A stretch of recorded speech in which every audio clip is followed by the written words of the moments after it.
मित्रांनो नमस्कार. पंढरी पाटे, वंचित बहुजन आघाडीचे राष्ट्रीय अध्यक्ष माननीय श्रद्धेय बाळासाहेब आंबेडकरांचं यवतमाळमध्ये कॉटन लँड मध्ये आगमन होत आहे.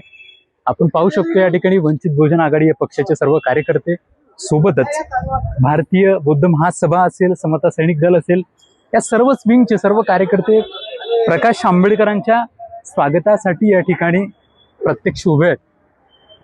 Doctor B R. आंबेडकरांच्या ब्लड कनेक्टिव्हिटी मधला एक अत्यंत महत्त्वाचा व्यक्ती या यवतमाळ नगरीमध्ये येतोय. त्यामुळे प्रचंड मोठ्या संख्येने या ठिकाणी सैनिक मोठ्या आतुरतेनं या ठिकाणी सन्मान्य प्रकाश आंबेडकरांची वाट पाहत आहेत. वंचित बहुजन आघाडीचे यवतमाळ जिल्हाध्यक्ष डॉक्टर नीरज वाघमारे यांच्या मार्गदर्शनात आज या ठिकाणी महत्त्वाची बैठक संपन्न होत आहे.